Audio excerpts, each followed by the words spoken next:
और इसके लिए हम लोगों को कुछ बेसिक कंसेप्ट्स को जानना जरूरी है, क्योंकि एक्सरसाइज 1.6 जो एनसीईआरटी क्लास 9th का है, इसमें हम लोगों को ये एनसीईआरटी है ना, आप देख सकते हैं 9th का एनसीईआरटी हम लोग पढ़ने जा रहे हैं। तो एनसीईआरटी जो एक्सरसाइज है 1.6, इसके बारे में हम लोगों को कुछ बेसिक्स को जानना बहुत इंपॉर्टेंट है, क्योंकि बिना बेसिक के जाने हम इस क्वेश्चंस को बनाएंगे तो समझ में नहीं आएगा। चलिए स्टार्ट करते हैं उसके बेसिक्स को जानना।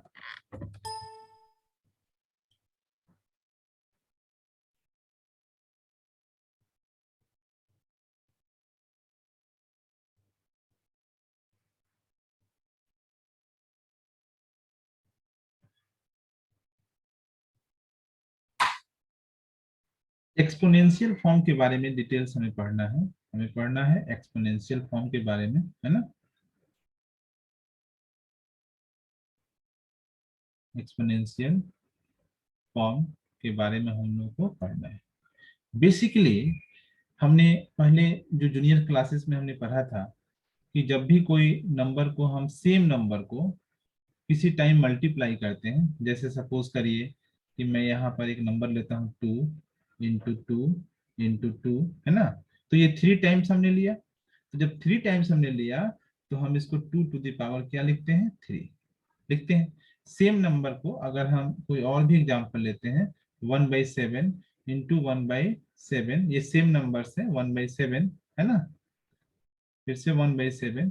तो अगर ये 4 टाइम्स में है तो आप इसको कैसे लिखते हैं, तो 1/7 टू द पावर 4, क्योंकि ये 4 टाइम्स में है ना। तो इस तरह का जो फॉर्म होता है, आप देख सकते हैं कि एक तो फॉर्म हमको मिला यहाँ 2 टू द पावर 3, दूसरा एक फॉर्म क्या मिला 1/7 टू द पावर 4। तो ये जो फॉर्म है ना, तो इसी फॉर्म को हम लोग कहते हैं एक्सपोनेंशियल फॉर्म। ये फॉर्म हो गया, ये जो फॉर्म हो गया, इसको हम लोग बोलते हैं एक्सपोनेंशियल फॉर्म। ठीक है, ये बहुत ही इंपॉर्टेंट है, आप इसको बिल्कुल याद रखेंगे। ये है exponential form.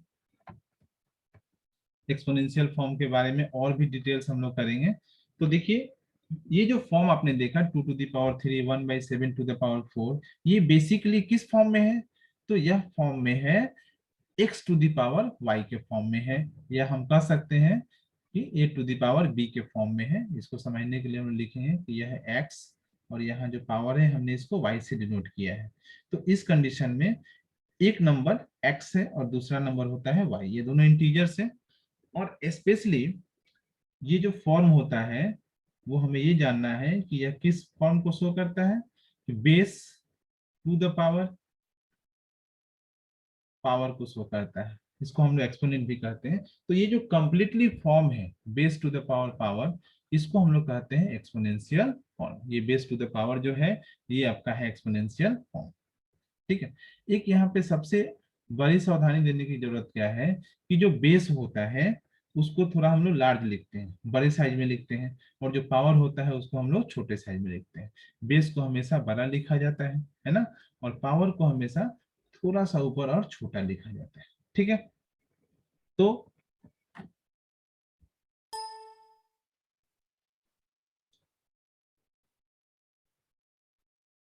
Rules for solution of exponential form को पढ़ना जरूरी है, और इसके लिए हम लोग सबसे पहला जो रूल पढ़ते हैं, है ना, वो होता है, हम इसको एक नंबर लेते हैं, a to the power n। ध्यान दीजिएगा, a to the power n equal to a into a into a into a, है ना, into dot dot dot dot dot dot a, है ना। आप लिख सकते हैं n टाइम्स।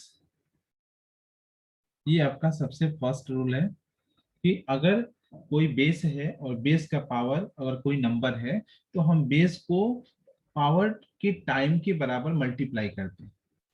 एग्जाम्पल से आप इसको समझ सकते हैं, है ना। यहाँ हमने a को कितने बार मल्टीप्लाई किया है, तो n टाइम्स। तो अगर यहाँ पर कोई नंबर है 5 और इसका पावर दिया हुआ है 2, तो इसका मतलब कि बेस है 5 और 2 है इसका पावर। तो हम बेस को मल्टीप्लाई करते हैं, बेस को बेस से मल्टीप्लाई करते हैं, जितना पावर रहता है उतनी बार। तो पावर यहाँ पे 2 है तो हम इसको 2 बार मल्टीप्लाई करेंगे। आप एक एग्जांपल इसको ले सकते हैं, एक और भी एग्जांपल आप समझने के लिए ले सकते हैं, है ना। एग्जांपल 2, सपोज करिए कि यहाँ पर अगर कोई नंबर है 7 और 7 टू द पावर है 5, तो 7 टू द पावर 5 है, तो आप इसका मतलब क्या समझेंगे कि बेस यहाँ 7 है। देखिए ये 7 जो है वो बेस है और 5 जो है उसका पावर है। तो 7 को बेस है तो बेस को बेस से मल्टीप्लाई करते हैं, मतलब हम 7 को 7 से मल्टीप्लाई करेंगे और कितने टाइम्स करेंगे, तो 5 टाइम्स मल्टीप्लाई करेंगे। तो ये होता है एक्सपोनेंशियल फॉर्म में first law, a to the power n equal to a into A into A into A into A, कितने टाइम्स करेंगे, n टाइम्स करेंगे। जितना पावर रहता है उतने टाइम्स हम उसके मल्टीप्लीकेशन को करते हैं, और बेस से ही बेस को मल्टीप्लाई किया जाता है। इसमें पावर सिर्फ नंबर्स को शो करता है कि बेस मल्टीप्लीकेशन के फॉर्म में कितनी बार है। ठीक है। सेकंड सेकंड हमें पढ़ना है, सेकंड रूल को पढ़ते हैं। सेकंड है a to the power m। ठीक है, टू द पावर n, इसको ध्यान से समझना है। a to the power m to the power n, तो इसका मतलब हुआ कि जब आप ब्रैकेट को हटाएंगे यहां से, तो ये a तो बेस ही रह गया, और ये m जो है वो दोनों पावर आपस में क्या हो जाएंगे, मल्टीप्लाई हो जाएंगे n के साथ। इसका मतलब कि a अगर कोई बेस है जिसका पावर m है और फिर उसका होल पावर n है, तो हम इस कंडीशन में a to the power m into n, जब भी ब्रैकेट को हटाएंगे तो दोनों पावर आपस में क्या हो जाएगा, दोनों पावर आपस में मल्टीप्लाई हो जाएगा। आप इसका एग्जाम्पल ले सकते हैं, बहुत अच्छे तरीके से आप इसको समझ सकते हैं। तो इसको समझने के लिए आप एक कोई सा भी एग्जाम्पल ले सकते हैं। मैं एक एग्जाम्पल लेता हूँ इस स्टेटमेंट को समझाने के लिए। ठीक है, सपोज करिए कि यहाँ पे कोई नंबर है 5 और जिसका पावर है 2। ठीक है, 5 है जिसका पावर है 2, और इसका होल पावर एक और नंबर है जो है 3। तो इस कंडीशन में अगर हम इसको सॉल्व करेंगे, ब्रैकेट को हटाएंगे, तो 5, देखिए 5 का पावर तो 2 था ही। अब इस ब्रैकेट को मैं हटा रहा हूँ, है ना, ये जो बिग ब्रैकेट है मैं इसको हटा रहा हूँ, तो दोनों पावर आपस में क्या हो जाएंगे, मल्टीप्लाई हो जाएंगे। तो फाइनली क्या हो जाएगा, 5 टू द पावर 2 3 जा 6। इस तरीके से ये इसका आंसर हो जाएगा। तो ये सेकेंड लॉ है। फर्स्ट लॉ मैंने आपको बताया। फर्स्ट लॉ क्या है कि a to the power n का मतलब होता है कि a होता है बेस और n होता है कि बेस को कितनी बार मल्टीप्लाई करना है बेस के साथ। और दूसरा a to the power m to the power n का मतलब होता है a to the power m into A to the power n है तो a to the power m into n हो जाएगा। एग्जाम्पल भी आपके सामने मैंने बताया आपको। थर्ड जो लॉ है उसके बारे में आप सीखिए कि थर्ड लॉ क्या कहता है। थर्ड लॉ है a to the power m, ठीक है, into e to the power n। इस फॉर्मेट में क्वेश्चंस रहेंगे तो हम इसको कैसे सॉल्व करेंगे ये भी पढ़ना बहुत जरूरी है। तो देखिए a to the power m है और a to the power n है, तो इसका भी बेस a है और इसका भी बेस a है, तो दोनों बेस सेम है। तो जब दोनों बेस सेम होता है तो हम उसके पावर को ऐड कर देते हैं। बेस को यहाँ पर हम लोग कॉमन ले लेते हैं, क्योंकि इसका भी बेस ए है और इसका भी बेस ए है, तो बेस ए तो कॉमन हो गया। अब जो पावर है वो दोनों पावर आपस में क्या हो जाएगा, ऐड हो जाएगा, यानी ये हो जाएगा m प्लस n। ठीक है, यानी बेस अगर सेम हो तो मल्टीप्लीकेशन में पावर को ऐड कर देते हैं। आप लिख सकते हैं कि when bases are same, when bases are same, then we add the power, we add the powers। यानी अगर बेस सेम हो तो हम पावर को क्या कर सकते हैं, ऐड कर देते हैं। जितने भी पावर से सबको ऐड कर सकते हैं। आप इसको एग्जाम्पल से बहुत अच्छे से समझ सकते हैं। मैं एग्जाम्पल आपको बताने की कोशिश करता हूँ। ठीक है, सपोज करिए कि यहाँ कोई नंबर है 5 जिसका पावर है 6 इंटू एक और भी है 5 टू द पावर 3। तो अब ध्यान दीजिए कि यहाँ दोनों का बेस तो सेम है, इसका भी बेस 5 है और इसका भी बेस क्या है, 5 है। तो दोनों का बेस जब कॉमन है तो हम एक जगह इसको लिख सकते हैं और पावर को ऐड कर देंगे, यानी इसका पावर है 6 तो यहाँ लिख देंगे 6 प्लस इसका पावर है 3 तो इसमें हम 3 को ऐड कर देंगे। तो इस तरीके से 5 टू द पावर क्या लिख सकते हैं, 9 लिख सकते हैं। तो हमेशा आप याद रखिएगा, देखिए 5 टू द पावर 9 है, 9 को आप बिल्कुल छोटा लिखेंगे और ऊपर लिखेंगे, ये ध्यान देने वाली बात है। किसी भी फॉर्मेशन में बेस जो होता है बड़ा होता है और पावर जो होता है वो थोड़ा सा छोटा लिखते हैं और ऊपर के डायरेक्शन में लिखते हैं। ये बेस और एक्सपोनेंट में सबसे बड़ी चीज है जिसको हमें राइटिंग के प्रोसेस में ध्यान देना है, क्योंकि दोनों अगर सेम साइज का रहेगा, दोनों एक दूसरे के सामने रहेगा, तो वो एक्सपोनेंशियल फॉर्म का गलत फॉर्मेशन हो जाएगा। फोर्थ वो जो है एक्सपोनेंशियल फॉर्म के लिए, तो फोर्थ में क्या होता है, देखिए A to the power m, और फ्रैक्शन में अगर हो ए टू द पावर n, यानी डिवाइड के फॉर्म में है ए टू द पावर 1, इसको ऐसे भी हम लिख सकते हैं, देखिए A to the power m divided by, है ना, दोनों सेम मतलब हुआ A to the power n।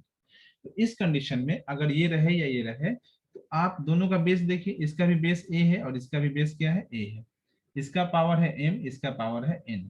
तो बेस जब सेम हो और वो डिवाइड के फॉर्म में हो, तो हम दोनों के एक्सपोनेंट को माइनस कर देते हैं, यानी m माइनस n हो जाएगा, क्योंकि दोनों का बेस सेम है। देखिए यहाँ भी बेस a है, पावर m है, डिवाइड है, a बेस है और पावर क्या है, n। यानी अगर बेस कॉमन हो तो और डिवाइड हो तो हम एक्सपोनेंट को माइनस कर देते हैं, पावर को माइनस कर देते हैं, और इसके जगह पे हम लिख सकते हैं कि when bases are same, when bases are same then we subtract the power, है ना, हम लोग पावर को क्या करते हैं, सब्ट्रैक्ट कर देते हैं, वी सब्ट्रैक्ट द पावर। ठीक है, इसको और अच्छे तरीके से आप एग्जाम्पल से समझ सकते हैं। मैं एक एग्जाम्पल लेता हूँ, देखिए एक एग्जाम्पल में लेता हूँ। सपोज करिए कि यहाँ पे है 7 to the power 3 divided by, है ना, 7 टू द पावर 2। तो यहाँ दोनों का बेस देखिए, इसका भी बेस 7 है और इसका भी बेस 7 है और बीच में डिवाइड है। तो जब दोनों बेस सेम है तो आप बेस को कॉमन रख करके और इसके पावर को आसानी से सब्ट्रैक्ट कर सकते हैं। इस तरीके से क्या बचा, 7 टू द पावर 1, यानी एक्चुअली 7 टू द पावर 1 का मतलब क्या हुआ, 7। आप और भी एग्जांपल्स ले सकते हैं इसको समझने के लिए। देखिए मैं एक एग्जांपल 2 भी ले लेता हूँ। सपोज करिए कि यहाँ पे है 11 to the power 2 by 11 to the power 5। अब यहाँ देखिए ऊपर का जो एक्सप्रेशन है, ये बाई के ऊपर जो है 11 टू द पावर है 2 और नीचे है 11 टू द पावर 5। तो बेस 11 है, इसका भी बेस 11 है। तो जब दोनों का बेस सेम है तो हम बेस को कॉमन रख करके और एक्सपोनेंट को क्या करेंगे, माइनस कर देंगे, इसके पावर को माइनस कर देंगे। तो 11 टू द पावर कितना हो जाएगा, 2 में से 5 को माइनस करेंगे तो हो जाएगा 3। तो इस तरीके से अगर बेस सेम होता है तो हम पावर को सब्ट्रैक्ट कर देते हैं, बेस अगर इक्वल होता है तो हम मल्टीप्लाई में पावर को ऐड करते हैं और डिवाइड में पावर को सब्ट्रैक्ट कर देते हैं। एक्सरसाइज 1.6 का जो सबसे फर्स्ट क्वेश्चन है, देखिए चैप्टर 1 हमने लिया है, और चैप्टर 1 के बाद ये जो आपका 1.एक्सरसाइज 6 है, find 64 to the power 1 by 2, 32 to the power 1 by 5 और 125 to the power 1 by 3। तो बहुत ही सिंपल है, हम लोग पहले क्वेश्चन को सॉल्व करेंगे, है ना। सॉल्यूशन फर्स्ट चैप्टर का फर्स्ट क्वेश्चन का देखिए, 64 टू द पावर 1 by 2। तो 64 टू द पावर 1 by 3 2 है, तो हम सबसे पहले 64 का फैक्टर करेंगे। तो 64 का फैक्टर आप कर सकते हैं, देखिए 64 को आप रफ में क्या करिए, फैक्टराइज कर लीजिए। जब फैक्टराइज करेंगे तो ये 2 से जाएगा, देखिए 32 टाइम में, फिर 32 जो है वो 2 से जाएगा 16 टाइम में, 16 जो है वो भी 2 से जाएगा 8 टाइम्स में, फिर ये 2 4 जा 8।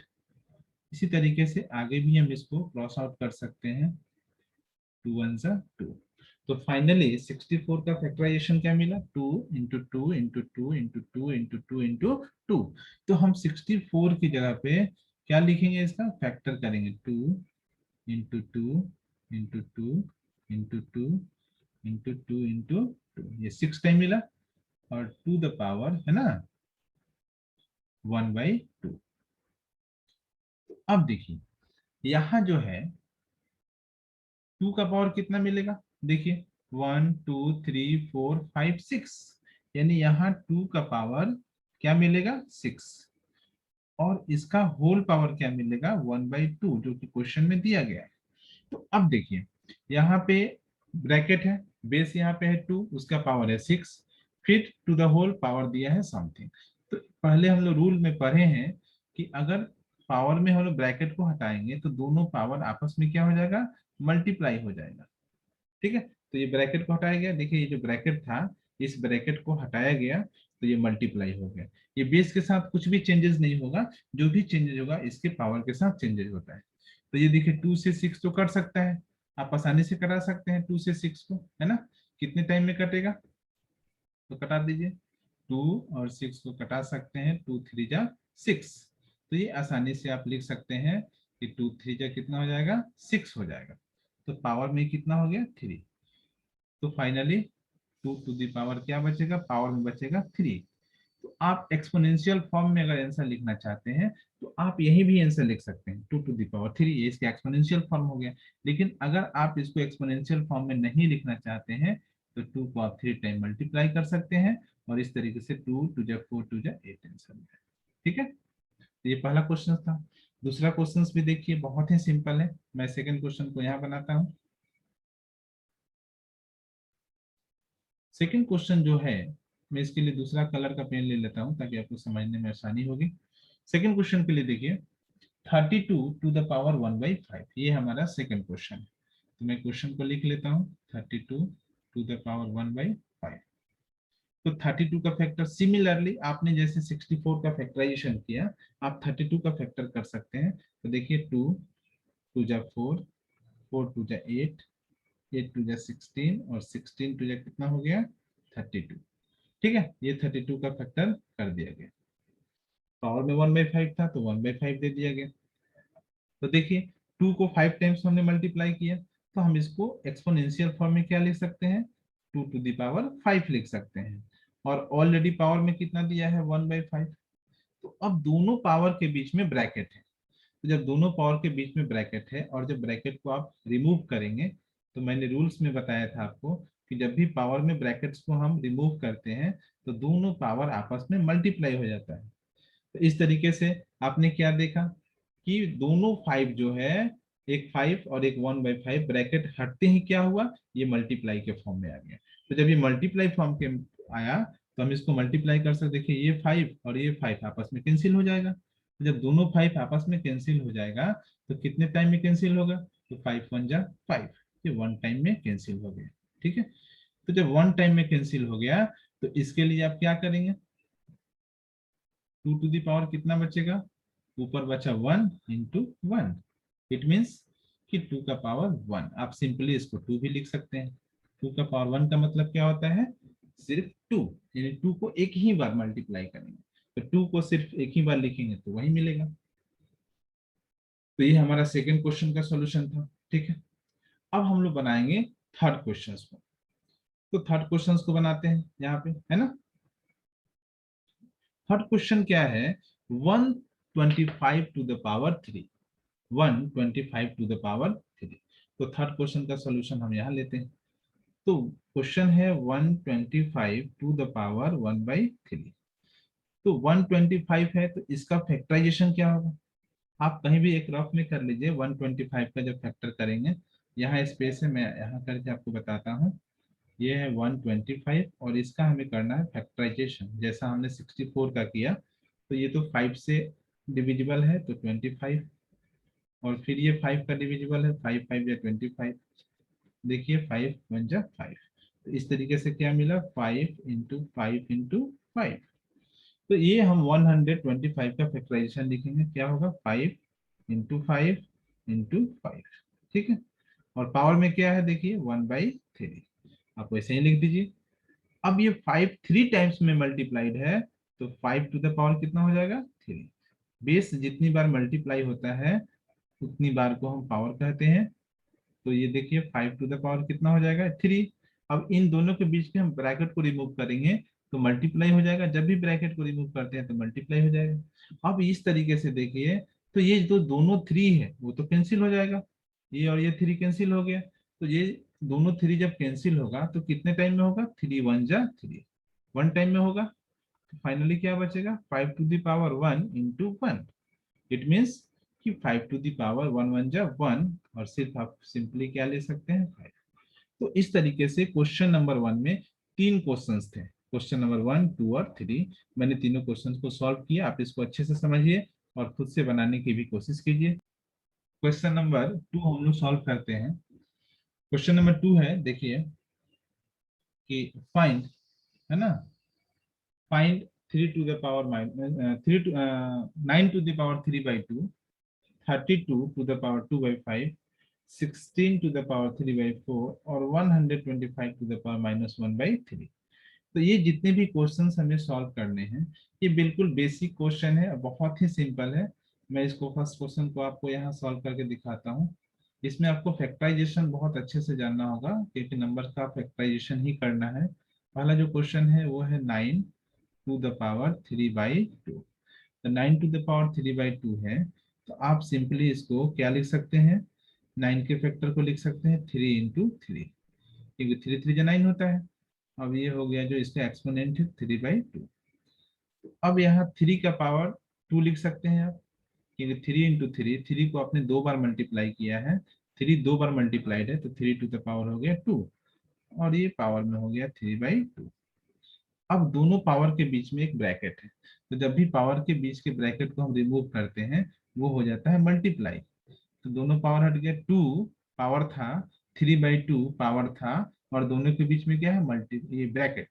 तो जब ब्रैकेट को रिमूव करेंगे तो दोनों के बीच हो जाएगा मल्टीप्लाई। इस तरीके से 2 और 2 तो कैंसिल हो जाएगा।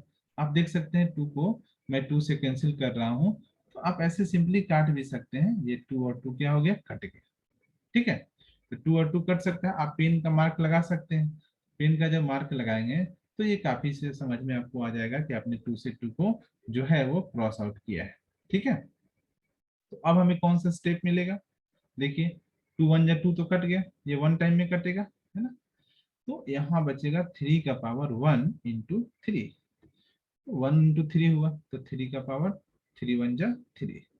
अब 3 को आप 3 बार मल्टीप्लाई करेंगे, क्योंकि 3 का पावर 3 है, तो 3 3 जा 9 और 9 3 जा 27। इस तरीके से फाइनली इसका आंसर कितना हो जाएगा 27। ठीक है, चलिए क्वेश्चन नंबर 2 को हम लोग सॉल्व करते हैं। क्वेश्चन नंबर 2 क्या है, 32 टू द पावर, है ना, ये सॉल्यूशन है 2 का, 32 टू द पावर 2 बाई 5। तो 32 टू द पावर 2 बाई 5 है, तो फाइनली आप 32 का फैक्टर, क्वेश्चन नंबर 1 में भी आपने किया है 32 का फैक्टर, देखिए 2 2 2 जा 4, 4 2 जा 8, 8 2 जा 16, और 16 2 जा कितना हो जाएगा 32। और इसका जो पावर है वो 2 बाई 5 आप वैसे ही लिख दीजिए। अब 2 का पावर कितना हो गया, देखिए 2 का पावर हो गया 5, क्योंकि 2 को कितनी बार मल्टीप्लीकेशन के फॉर्म में लिखा गया है, तो 5 टाइम्स, 1 2 3 4 और 5, 5 टाइम्स लिखा गया है, तो 2 का पावर 5 हो गया। अब यहाँ जो बचा वो बचा 2 बाई 5। तो जब ये 2 बाई 5 बचा, और दोनों पावर के बीच में ब्रैकेट है, देखिए ये 2 तो बेस हो गया, और ये आपका हो गया 5। ठीक है, और यहाँ हो गया 2 बाई 5, तो दोनों पावर के बीच में ब्रैकेट है। तो ब्रैकेट को जब भी हम रिमूव करेंगे, ये बेस को चेंज नहीं करेंगे, ब्रैकेट को रिमूव करेंगे, तो पावर और पावर के बीच में मल्टीप्लाई हो जाता है। तो इस तरीके से 5 इंटू 5। तो फाइनली आप 5 को 5 से कैंसिल भी कर सकते हैं, देखिए ये 5 और ये 5 को कैंसिल कर दीजिए, जो दोनों 5 मैंने यहाँ पे घेरा है, 5 टू 5 कट आउट हो जाएगा। तो 5 से 5 जब कट आउट होगा, कितने बार में कट आउट होगा, तो वन टाइम में होगा ना, ये आपका वन टाइम में कट हो गया। तो जब ये वन टाइम में कट हो गया, तो बेसिक आपका जो बेस जो था वो तो 2 ही मिला, और यहाँ बचा 1 और यहाँ बचा 2। तो फाइनली 2 का पावर कितना मिलेगा, 2 1 जा 2, तो 2 इंटू 2। ठीक है, 2 2 जा 4। तो इस तरीके से आप ऐसे क्वेश्चंस को सॉल्व कर सकते हैं।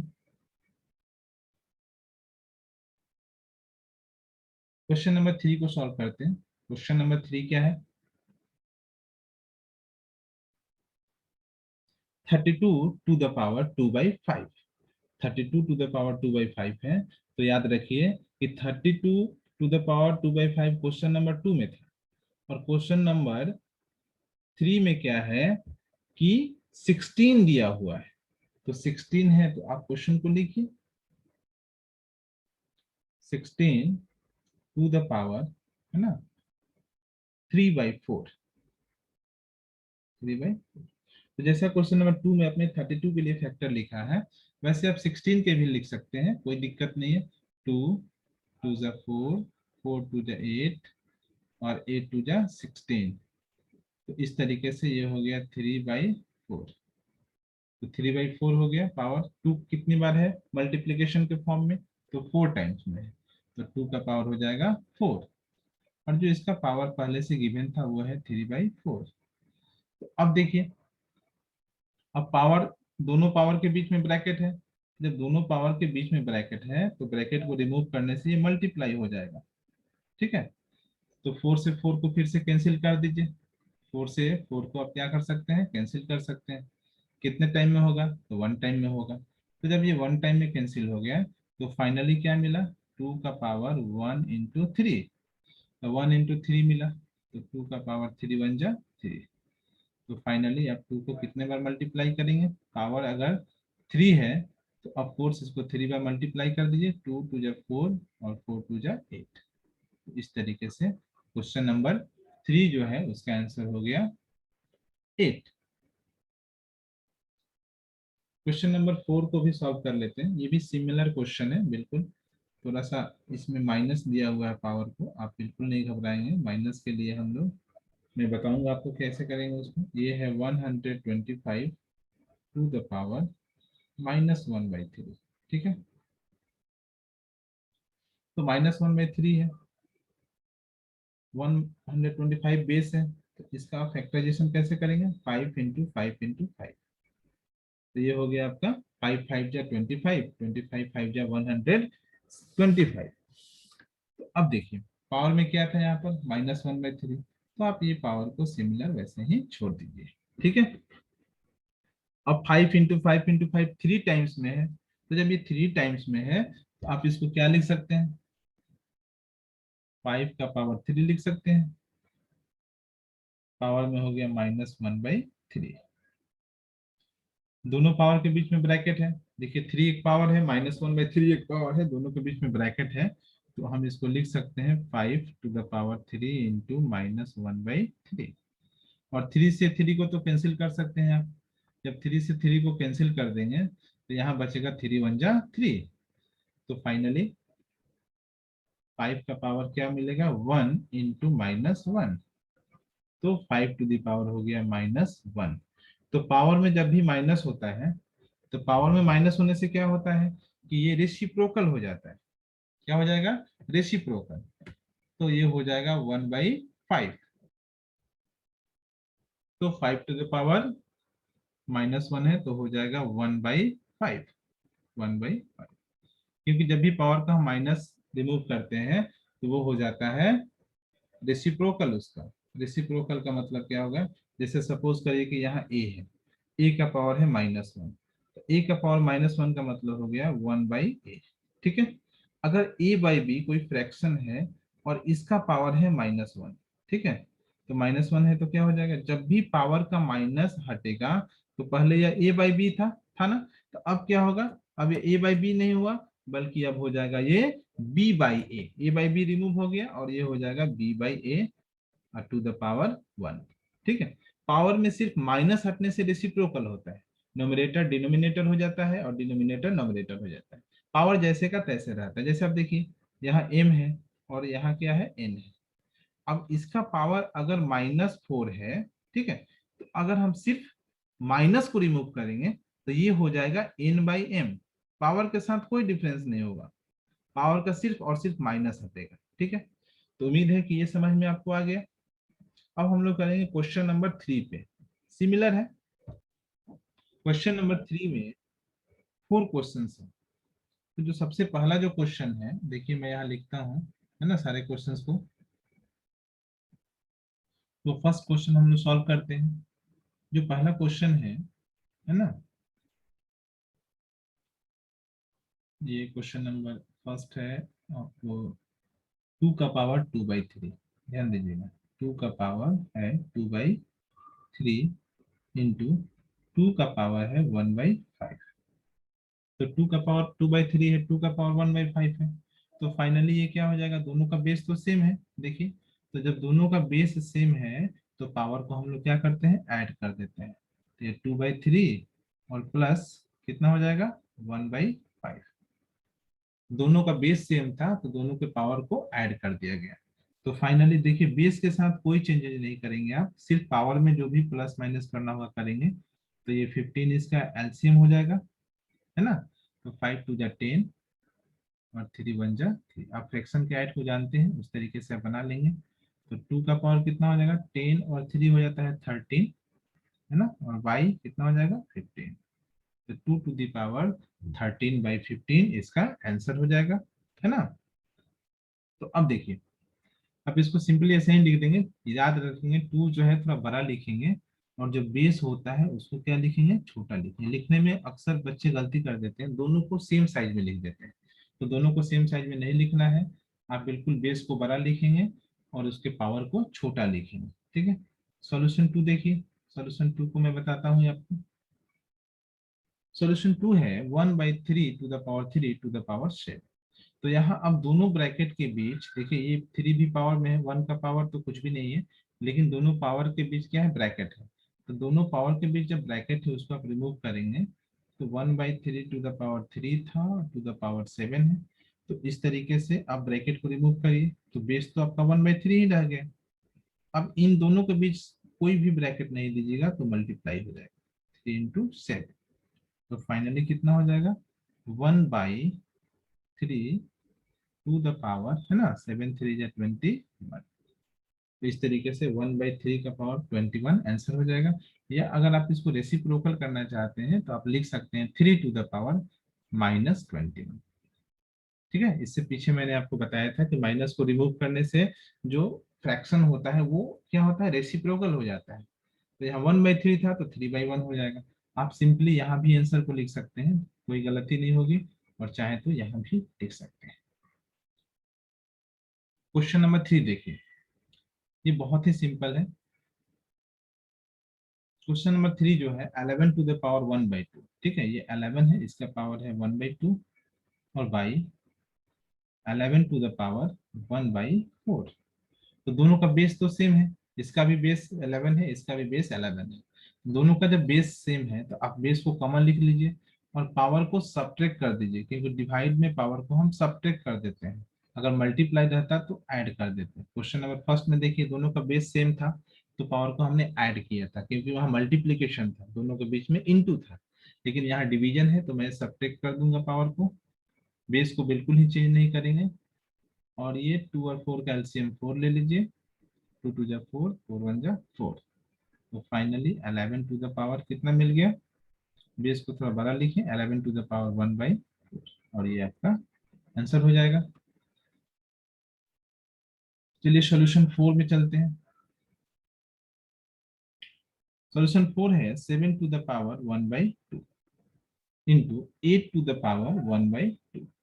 इस तरीके से देखिए, तो ये 7 बेस है, इसका पावर 1/2 है, 8 बेस है, उसका पावर 1/2 है, दोनों का पावर तो सेम है।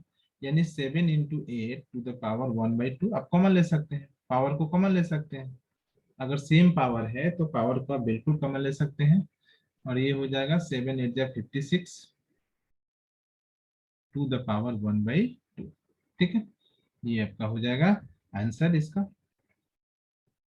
तो इस तरीके से आप एक और यहाँ पे रूल सीखें कि अगर डिफरेंट बेस हो, सपोज करिए कि a to the power m हो और यहाँ b to the power m हो, ठीक है, दोनों का पावर तो सेम है, देखिए इसका भी पावर m है और इसका भी पावर m है, लेकिन बेस तो डिफरेंट है। तो जब बेस डिफरेंट रहेगा तो आप पावर को भी कॉमन ले सकते हैं। बेस को सेम रहने से बेस कॉमन हो जाता है, लेकिन अगर पावर भी सेम हो तो पावर को भी आप इस तरीके से कॉमन ले सकते हैं। तो फाइनली ये एक्सरसाइज 1.6 क्लास 9 का कंप्लीट हो गया। मेरे सारे वीडियो में आप चैप्टर 1 के एक्सरसाइज 1.1 से 1.6 तक के सारे सॉल्यूशन देख सकते हैं। अगर आपको कोई भी क्वेश्चन नहीं समझ में आता है तो आप कमेंट करके पूछ सकते हैं, मैं बिल्कुल उसके लिए आपको वीडियो बना के भेज दूंगा।